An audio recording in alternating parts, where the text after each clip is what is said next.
You are listening to the Hiking Radio Network, where we talk the walk with shows by hikers, about hikers, for everybody.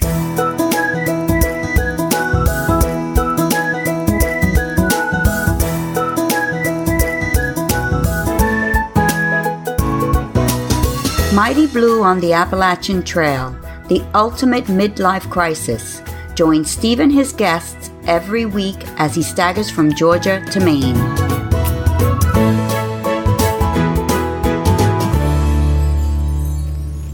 Hi, and thanks for coming back again to Mighty Blue on the Appalachian Trail, the ultimate midlife crisis, and the story of my journey up the Appalachian Trail this year. There's one thing I want to clear up. My wife contacted me after the last episode that she'd heard me fart on the show. It was about 28 minutes, 30 seconds into the show, if you want to listen. And trust me, I would fess up if it was true, but I didn't. I promise you I didn't. If you recall, I was doing it very early in the morning. I'd just taken 2 coffees and I was sort of slouched on my bed. So I'd put the microphone a little bit further down my chest. If it was more on my stomach. I don't know if you listen to the show, you hear quite a few gurgles going on. This is one particular gurgle. I remember it at the time thinking, that doesn't sound very good. But I promise you, I would fess up, but it wasn't true. We're now officially past halfway and we're really putting in some good days, along with several zeros. I've got no problem with having zeros. You know, we're managing our hike, and that's what you have to do. When you're out here for 6 months, you want to get out of the rain when you can and make sure that you can shower and launder as often as you can. You know, if I wash my clothes every day, I would, frankly. It's nice to put on cleaner clothes and have a shower. And when we get bad weather, we try to get off it. But what we do know, however, is that we're now closer to Katahdin than we were to Springer, and that feels great. As I expected it would be, this hike is entirely different to my previous go-round. I wouldn't say it was better or worse. It's just different. Anyway, my assessment of my first hike constantly evolves. So it's going to be tricky to be definitive about this one at this relatively early stage. I know that as time goes on, I'll be asked, I guess, by people that to try to compare the 2 hikes. But it will only happen if I finish this one. And I feel I'm thinking of the end of this one way too early. I've still got over 1,000 miles to go. And one thing that stuck in my mind this week, when I was hiking with Laurie Pottiger the other day, I said to her, just as a matter out of interest, how many people have actually done completed a couple of through hikes in their 60s? And I didn't really think she'd do the work, but she actually looked up, she got a spreadsheet of all the information, I guess. And she came back to me 24 hours later saying that if I do this, previously there have been 15 hikers who've hiked twice, completed the through hike twice in their 60s, including Grandma Gatewood. So that would be good company to be in. So that's kind of been in my mind this week. And I know getting the end of your hike in your mind before you finish is not a good idea. So I'm going to try to keep it from my mind. But the thought of being in the top 16, man, that would be good. Before we get into it though, and we're going to start obviously with day number 94. Let's hear from our sponsor, Sawyer. When I hit the trail in 2014, I soon discovered that I come with the wrong water filter. Everybody else had a Sawyer squeeze. Eventually I bought a squeeze and I loved it. I'm going again this year, and top of my list of things to buy was the new micro squeeze filter by Sawyer. Like all Sawyer stuff, it just works. You can filter up to 100,000 gallons, and their full-size squeeze filter comes with a lifetime warranty. Last year, believe it or not, more than 4 million people got clean water through a Sawyer water filter. But if you think that Sawyer is just about water filters, you could not be more wrong. Nope, they supply everything to protect you, both in the backcountry and the backyard. Protect your gear and clothes as I did with their permethrin fabric treatment, which is 100% odorless after drying. With all the ticks and bugs around, this is an absolute must. They also provide sunscreens and first aid products. Find out more by visiting Sawyer.com.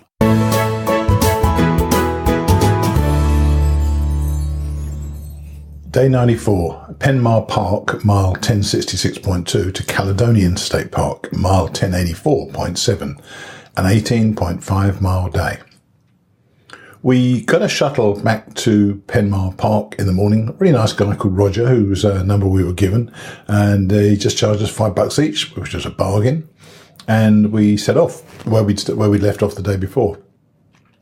You go along a little straight path through the park, and then you head into the woods, and literally 50 yards down there is the Mason Dixon Line, the divider between north and south.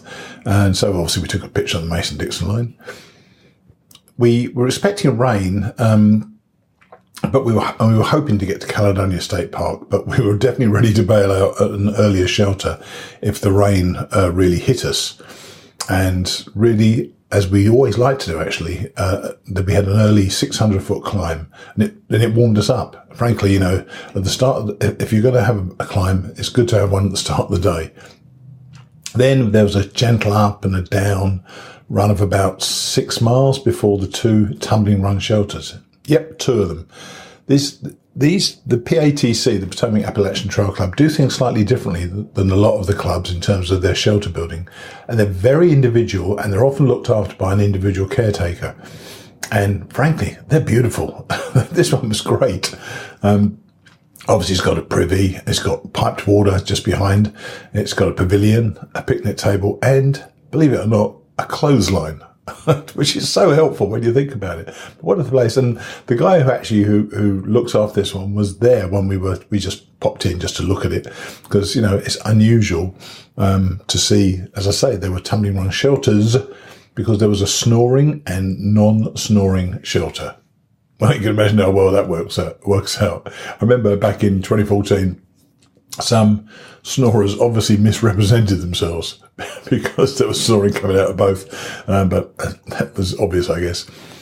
And I remember that particular shelter for a kind of a sad little moment. There was a guy there all by himself. I was with a bunch of people that day, a lot of younger hikers. And this guy was setting up by himself, and he only had one arm. He only had a right arm. And we were chatting. I was chatting to him and so on. And he said, it's quite difficult sometimes to put your tent up with just one arm. And I started thinking about all the jobs you have to do as a hiker and the things you have to get ready to make yourself up, set yourself up a camp. And you need 2 hands or 2 arms in virtually everything. And, but this guy had a dog with him. He seemed perfectly happy in his own company. I think he was a little bit lonely, but he seemed perfectly happy. And he had the best trail name, one of the best trail names I've ever heard. He only had a right arm, okay? So he was called Lefty. That still cracks me up when he told me. We both cracked up at the same time. Anyway, on this particular day, Trigger and I moved on, and the rain was threatening now, and we started another 1,000-foot climb over about 1.25 miles. And the thought of a 1,000-foot climb over 1.25 miles, I don't know, 800 or 9,000 miles ago would have really concerned me, but they don't faze me at all. I would worry that I wouldn't be able to make it. And, my mantra of always getting over the mountains, and I've always been able to get over the mountains. I just get on with it. I hike up them still pretty slowly, but I'm listening to my breathing recently, and my breathing is quite relaxed, and I'm climbing up these hills, so I really enjoy it. And they're still tiring, and they still wear me out, and I still stop quite regularly when I'm going up them. But I don't get any of those thoughts that I just can't do this. They still hurt, but then you get on with it. Now, the rain suddenly started, and it was slow at first, and then it was much more intense, and I thought there was a good opportunity to use my umbrella. The problem with an umbrella, or my umbrella anyway, is that I hadn't attached it to my pack, which I need to do somehow. I don't know how to do it yet. I need to work that out. So I held it in one hand and used 2 poles in the other hand, which sounds counterintuitive, I guess, but it worked out fine. And what I didn't like was I was coming down some quite rocky parts, and I've got to tell you, this first part of Pennsylvania and the last part of Maryland were much rockier than I remembered first time round. But coming down these rocky parts, that you need your concentration. And in my opinion, you need both poles. So I was kind of nervous about that. So I probably need to get my pack sorted out. And I totally forgot the rain kit that I'd been given by Frank Levine until it was too late. So I'll definitely take it next time. But Trigger, because we've been walking up the hill and we were both soaked from sweat anyway, he just got soaked. He didn't bother with his umbrella. And he said at the end, I'm thinking of sending this home because if I'm soaked anyway, why bother? Well, for me, I like the umbrella because it stops the rain falling directly on you. And I find that slightly dispiriting. Even though the rain's warm enough, the weather's warm enough, it must have been in the 80s this day. I kind of like that, the raindrops not falling on me. Eventually, the rain started easing off, and we could have bowed out. We could have bowed out at the shelter just before. It was about 5 miles before the park. But Trigger was very keen to carry on, and by then we were pretty wet anyway. So we said, let's just carry on. So we carried on to the park, and what I was expecting was, and my memory from last time was that Caledonia State Park had a beautiful swimming pool, which you paid for a fee, and I was planning on going in my underpants. I'm not sure how well that would have been received. But when we got there, oh, by the way, there was also a concession stand where you get burgers and stuff. And I seem to remember, I didn't remember where there was any tenting, but it said in the gut hooks that there was tenting. And when we got there, oh my gosh, it was very disappointing. The swimming pool was closed. There was hardly any water in it. The concession was closed. In fact, the whole park looked closed. But we eventually found our way to the park office. And they said, yeah, there's camping. It's $30 and it's nowhere near the Appalachian Trail. And he was, it just wasn't encouraging for us. It's quite a walk round to it as well. So we thought to ourselves, what do we need? An Uber. So we got an Uber into Chambersburg and the Best Western. It was a great day's hiking and I really enjoyed it. But really, we were hoping to camp in Caledonia State Park, and that wasn't possible. But, that's the way it goes. That's the end of day number 94. Day 95, Caledonian State Park, mile 1084.7 to Pine Grove Furnace General Store, mile 1104.2, a 19.5 mile day. We've got a cab back from Chambersburg to the park and retraced our steps from the park office, which is about another quarter of a mile, and then headed up. We knew there was quite a goodish climb up, and I was recalling from when I came before that we're going to come to this place called Quarry Gap Shelters. And it is, from my memory, and certainly from seeing it just yesterday now, is the prettiest and seemingly best cared for shelter we've seen. They've got, along with all the normal stuff, they've got a babbling brook, a flower garden, hanging baskets, and a swing, along with picnic tables and 2 separate shelters as well. It really is glorious. And once again, the name of the caretaker is above the shelter. And these guys obviously take such pride in this that you kind of wonder what motivates them to do it. But there's something about the trail that attracts people to help it and be good to it and make it better for others, that is just such a selfless thing. And coming upon this particular shelter makes you realise what hard work these people do to make our lives better. And I'm always grateful for those people.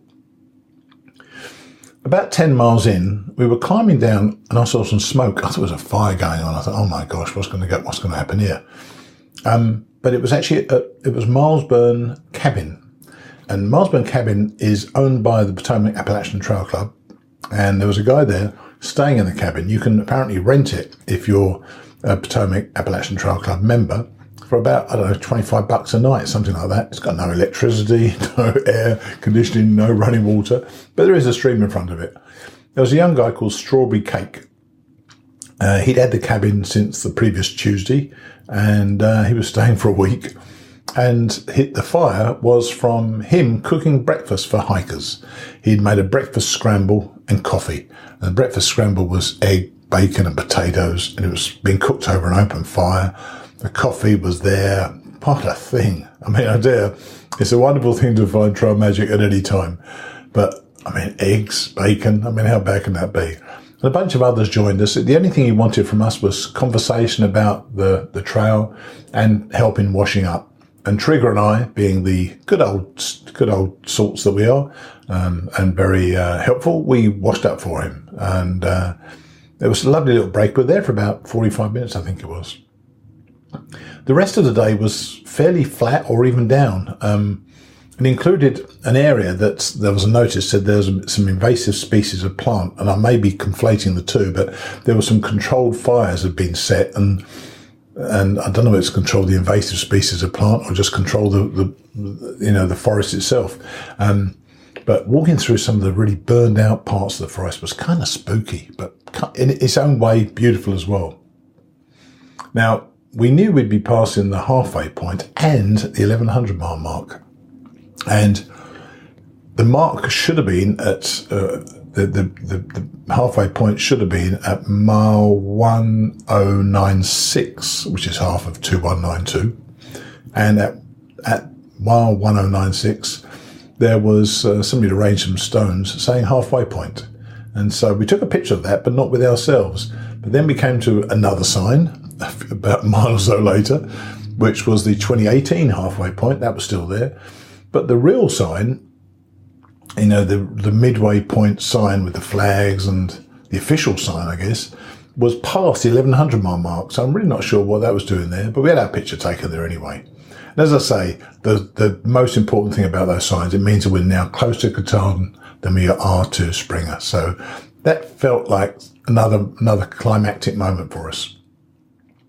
We were hiking behind Turd Ferguson and Sharktooth, and they saw a rattler. They were just ahead of us, and Turd called back and said, "It's just inside just off the path, about 10 feet in, exactly where you are. Go and look at it." So Trigger and I went in, and we couldn't find it. And the Trigger walked out and said, "Thank God for that." We didn't find it, but apparently it was there, and it was quite docile and seemed to be quite relaxed. But we missed it anyway. We got into Pine Grove Furnace. We'd done a 19.5 mile day, so it was a pretty good day. The weather stayed nice. It was quite warm. A lot of the humidity had died down, which was really useful for us. And the traditional halfway challenge is the half-gallon challenge, which is basically half a gallon of ice cream you get from the general store, which is one of the best marketing things for a store I've ever heard of. People go in there, pay for a half a gallon of ice cream, shove it down their face and say, "Look what I've done." And they get this little wooden spoon as a result. I'd already done it before. Trigger didn't fancy it, but both Turd Ferguson and Sharktooth were going to do it. Of course they were. And I told him that I did it in 27 minutes. So I started to count down from 27 minutes.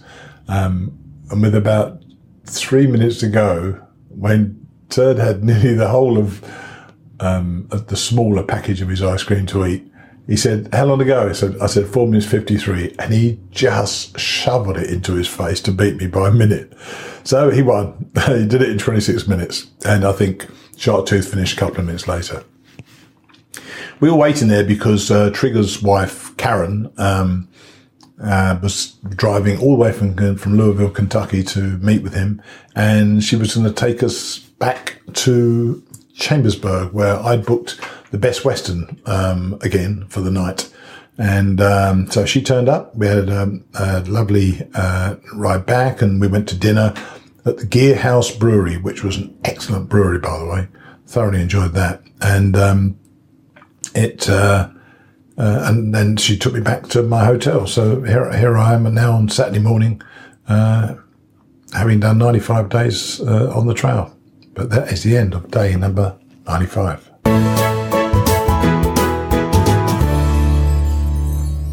Day number 96, the Best Western, Chambersburg, 0 day, marvellous.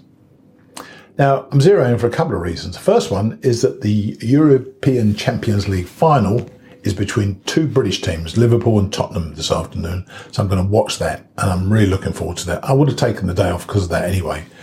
But also, you remember Cushy, who was with us before. She's not far behind us now. She's hoping to get to where we are, which is Pine Grove Furnace State Park, by this evening. And we're going to head out tomorrow morning on Sunday morning as a team again. So I'm looking forward to that. Now, as I'm doing this on Saturday morning and without any interviews this week and nothing to do with hiking going on today, even though this is National Hiking Day or National Trails Day. I can't remember what they call it actually. I thought I'd let you know how my gear's working out. I've never done any gear reviews before, but I just tell you how it's working out for me because frankly, I don't know the technicalities of all these things, but I know what works for me and what doesn't work for me. And when I first went on my first hike, I took a top tent Rainbow, which I loved, by the way, but it was slightly too small for me. And I did consider buying the double Rainbow this time, but I don't know, call me old fashioned, but Z-Packs seems to be the thing these days. So I'm going to start with my tent. I got a Z-Packs duplex. I did try it out in the local woods for about 3 days before I came out this time. So at least this time when I set it up on the Appalachian Trail, I'd actually slept in it a few times. And I've got to tell you, I love it.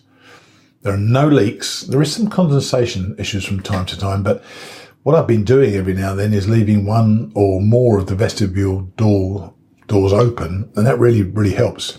I've had a couple of nights I've had the vestibule doors totally open, so it feels like cowboy camping, but with the benefit of cover, if you know what I mean.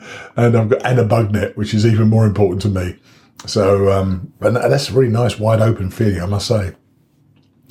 Inside the tent, there's plenty of room to sit up, and I'm sure everybody knows this already, but in case you don't know, a bit of a hack to give yourself even more room is where your head's going to be.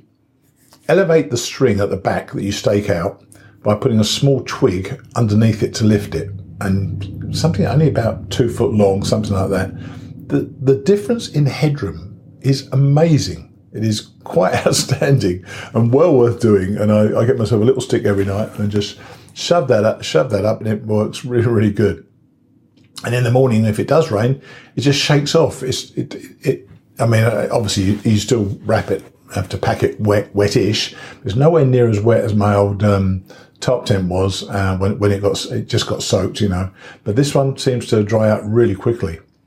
I am considering getting the freestanding flex kit from Z-Packs as well to allow me to get even more room inside and make the tent freestanding. And what it does, it just lifts the tent, and that'd be really useful with tent platforms further north because you get quite a few of these platforms, these often just wooden platforms, and you can't stake it out properly. You have to use rocks and stuff like that. With this freestanding kit, it will make it better. While I'm on Z-Packs, I recently changed out my Osprey pack, which I loved, by the way, when I started the trail. Changed it to a Z-Packs Arc Blast. I'd bought it before I'd gone away, but I needed to take more stuff, and this one wouldn't have taken all the stuff I wanted to take when I first set out. But the room is more limited in the Arc Blast, so it's made me cut down what I carry, and I was ruthless in getting rid of stuff. I think when I started with my Osprey, I was about 35 pounds with food and water.